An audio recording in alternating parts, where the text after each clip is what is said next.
आज हम बात करने जा रहे हैं एंटीएमेटिक्स ड्रग्स के बारे में, यानी वे दवाएं जो वोमिटिंग के उपचार में उपयोग की जाती हैं। वैसे तो वोमिटिंग के उपचार में की जाने वाली दवाएं बहुत हैं, लेकिन उनकी मैकेनिज्म ऑफ एक्शन यानी वो किस प्रकार से काम करती हैं और किस रूप में काम करती हैं, जैसे हो सकता है वो एंटीकोलिनर्जिक हो, इन 5-HT3 एंटागोनिस्ट भी हो सकती हैं, वो एडजुवेंट इमेटिक्स की तरह भी काम कर सकती हैं। तो उनके मैकेनिज्म ऑफ एक्शन के आधार पर इन्हें कुल मिलाकर के 6 भागों में बाँटा गया है।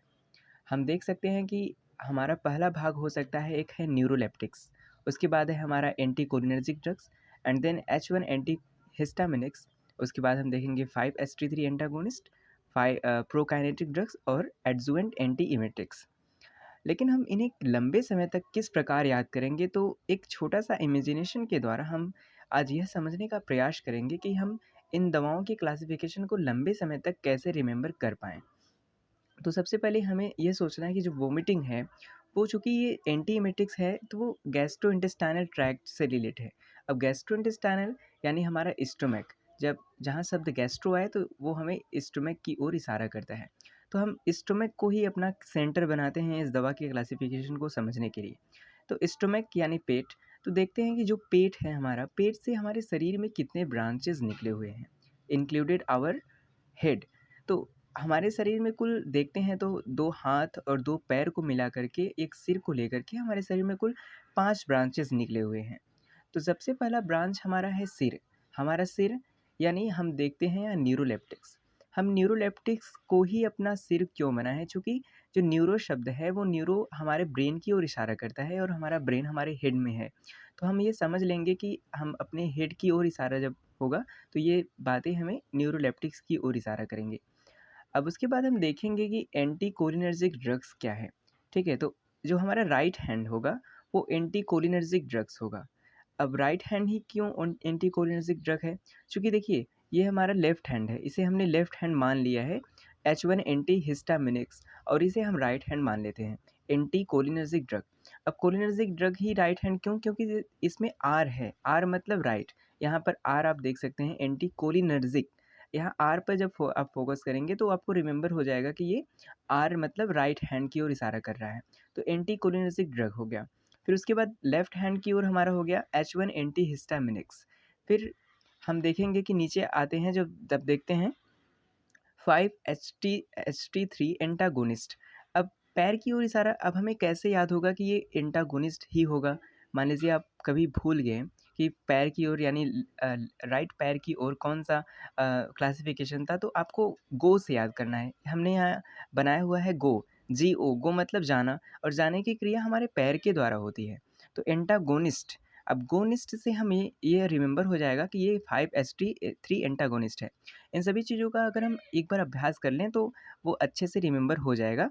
हमें एक लिंक की आवश्यकता केवल होती है। तो जो लिंक है वो GO, गो हमारे लिए लिंक का काम करेगा। तो पैर क्या करता है? जाने का काम करता है, यानी 5-HT3 एंटागोनिस्ट, ठीक है? अब हम बात करेंगे इसके दूसरी ओर, इशारा करते हैं लेफ्ट लेग की ओर। लेफ्ट लेग यानी जो लेफ्ट लेग होता है, हमें ये एक प्रकार से आप कह सकते हैं कि हमें ये रिमेंबर या लिंक करना है कि जो लेफ्ट हैंड होता है, वो सॉरी लेफ्ट लेग होता है, वो राइट लेग का चलने में मदद करता है। आपको बता दें कि जो एडजुवेंट है, एडजुवेंट का मतलब होता है सहायता करने वाला, यानी एडजुवेंट यानी मदद करने वाला, सहायक दवाएँ। एडजुवेंट जिसे कहते हैं आप, एडजुवेंट ड्रग यानी सहायक दवाएँ। तो एडजुवेंट एंटीएमेटिक्स का काम क्या होता है कि ये अलग से या स्वतंत्र रूप से वोमिटिंग में नहीं चलाई जाती, बल्कि ये किसी मुख्य दवा के साथ उसके प्रभाव को बढ़ाने के लिए चलाई जाती हैं। तो जो ये है, आप समझ लीजिए कि ये क्या है, मुख्य दवा है या मुख्य पैर ये है, और ये चलने में मदद करता है, तो यानी एडजुवेंट एंटीएमेटिक्स। और उसके बाद उम्मीद है कि ये क्लासिफ़िकेशन आपको समझ आ रहे होंगे। हमने प्रयास किया बताने का। गो से पैर है, पैर जाने मतलब जाने का क्रिया, गो से एंटागोनिस्ट। फिर उसके बाद ये जो है सहायता कौन कर रहा है? लेफ्ट लेग यानी एडजुवेंट एंटीएमेटिक्स, ठीक है? फिर उसके बाद ये हमारा पेट है। हमारे चूँकि हमने बताया कि जो हमारा क्लासिफ़िकेशन वो 6 है, लेकिन हमारे ब्रांचेज़ 5 ही दिख रहे हैं, तो एक हम पेट से रिलेट करेंगे। पी से पेट, पेट मतलब हमारा स्टमक, तो पी से पेट से रिलेट करेंगे, पी से प्रोकाइनेटिक, पेट से पी से पेट और पी से प्रोकाइनेटिक ड्रग। अब प्रोकाइनेटिक ड्रग ये हमारे क्लासिफिकेशन हो गए। उम्मीद है ये क्लासिफिकेशन आपको अच्छे से समझ आ गए होंगे। अब इन क्लासिफिकेशन के अंतर्गत जो भी दवाएं आएंगी उसके विषय में हम चर्चा करने जा रहे हैं। तो शुरू करते हैं सबसे पहले न्यूरोलेप्टिक्स के विषय में। न्यूरोलेप्टिक्स में जो दवाएं आती हैं, चूँकि जो न्यूरोलेप्टिक्स है, अब चूँकि आप क्लासिफिकेशन देख चुके हैं तो उनमें जो भी दवाएं आती हैं वो आप रख सकते हैं। लेकिन हमने यहाँ कुछ दवाओं को लिया है जो एक बेहतर कम्बिनेशन के रूप में देखी जा रही हैं।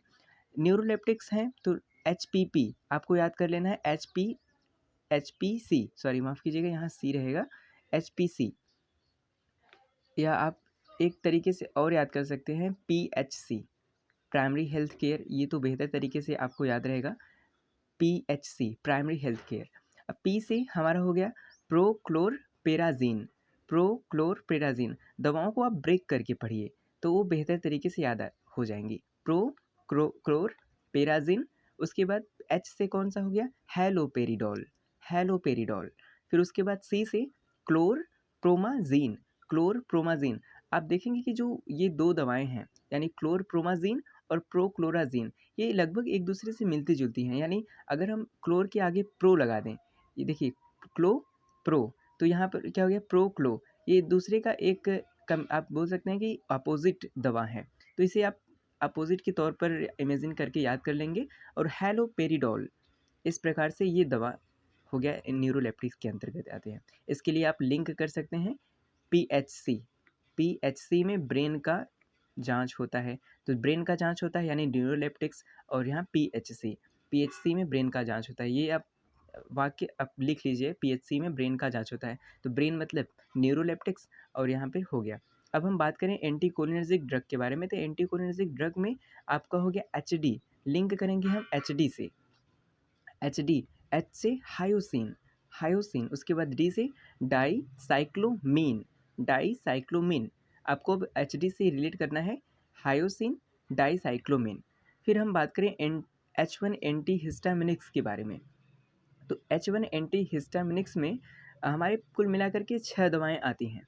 अब 6 दवाओं में कौन कौन सी दवाएं हैं हम देख लेते हैं एक बार। Promethazine, diphenhydramine, di dimenhydrinate, cyclizine and meclozine, सीनाजीन, सीनारिजीन। अब इन दवाओं को हम कैसे याद करेंगे, आपको याद रिलेट कर लेना है। एच से H1 एंटी हिस्टामिनिक्स में आते हैं MD, PD, C2, MD से मैक्लोजिन, D से डाइमेन हाइड्रीनेट, P से प्रोमेथाजीन, और C से C2 हमारा साइक्लोजिन, और एक हो गया सीनेरिजीन। ठीक है। अब हम देखते हैं 5-HT3 एंटागोनिस्ट के विषय में। जैसा कि हमने बताया कि जो हमारा लिंक का काम कौन कर रहा है, गो मतलब जाना, तो ये एंटागोनिस्ट। अब GO से हमें दवाओं का नाम भी पता चल रहा है, जैसे O मतलब होता है ओंडिस्टेरॉन, G से होता है गैरिनिस्टेरॉन, ठीक है, ग्रैनिस्टेरॉन और ओंडिस्टेरॉन। आपको ये बेहतर तरीके से याद हो जाएगा। आप लिंक कर लीजिएगा, जैसे GO है तो G से ग्रैनिस्टेरॉन, O है, O मतलब ओंडिस्टेरॉन। ये प्रकार का हो गया 5-HT3 एंटागोनिस्ट। अब हम बात करें पेट से, तो पेट मतलब PMCM। आप लोगों ने देखा होगा PMCM क्या है, हम DMCM से इसे रिलेट करेंगे। कैसे, DMCM, ठीक है, CM, DM। और आप पेट से रिलेट कैसे कर पाएंगे, क्योंकि देखिए अब थोड़ा सा ये आप कह सकते हैं, जैसे जो नेता होते हैं उनका पेट निकला हुआ होता है क्योंकि घूस लेने के कारण हो सकता है ऐसा, तो हम तो हम यहाँ रिलेट कर लेंगे DM और CM से। CM मतलब सिस एप्राइड, मोस एप्राइड, ठीक है। अब ये दोनों दवाएं लगभग समान हैं, बस सिस और M का फ़र्क है। सिस यहाँ सिस एप्राइड, यहाँ मोस एप्राइड, MOCI, सिस एप्राइड, मोस एप्राइड। प्रोकाइनेटिक ड्रग्स के अंतर्गत आ गए CM, DM, डोमपेरिडोल, और यहाँ क्लोरप्रामाइड, ये दवाएं हो गई। अब एडजुवेंट एंटीमेटिक्स, जो हमारे लास्ट क्लासिफिकेशन की बात करने जा रहे हैं। तो लास्ट क्लासिफिकेशन में देखिए क्या होता है कि एडजुवेंट मतलब हमने बताया कि सहायता करने वाला, तो आपको ये मुख्य दवाओं का ये प्रधान दवाओं का क्या करता है, सहायता करता है। प्रधान मतलब मुख्य, प्रधान दवाओं का सहायता करता है। अब देखेंगे हम, अब इनमें कौन-कौन सी दवाएँ आती हैं। जैसे हमने देखा डेक्सामेथासोन, बेंज़ोडाज़ेपाइन और कैनाबिनॉइड्स। अब हम देखते हैं कि जो यह क्या बन रहा है कॉम्बिनेशन, बीडीसी। अब आपको माइंड में होगा कि बीडीसी मतलब वो होते हैं जो क्षेत्र पंचायत सदस्य, यानी हमारे गाँव में प्रधान के नीचे जो पद आता है वो बीडीसी का होता है, और बीडीसी का काम होता है कि प्रधान का उनके कार्यों में सहायता करना, क्षेत्र पंचायत सदस्य, ठीक है? तो इनसे रिलेट कर लेंगे हम बीडीसी, यानी एडजुवेंट थेरेपी, ये भी काम करता है मुख्य दवाओं से के साथ, और ये भी बीडीसी भी क्या करते हैं, प्रधान के साथ काम करते हैं। तो ये बी से हमारा हो गया बेंज़ोडाज़ेपाइन्स, डी से डेक्सामेथासोन और सी से कैनाबिनॉइड्स। आपको बता दें कि इन दवाओं को हम स्टेरॉयड ड्रग्स भी कहते हैं।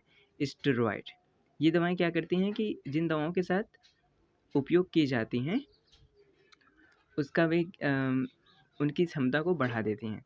तो उम्मीद है कि आपको बेहतर तरीके से समझा पाया। तो फिर नेक्स्ट वीडियो में फिर मुलाकात होगी, तब तक के लिए धन्यवाद।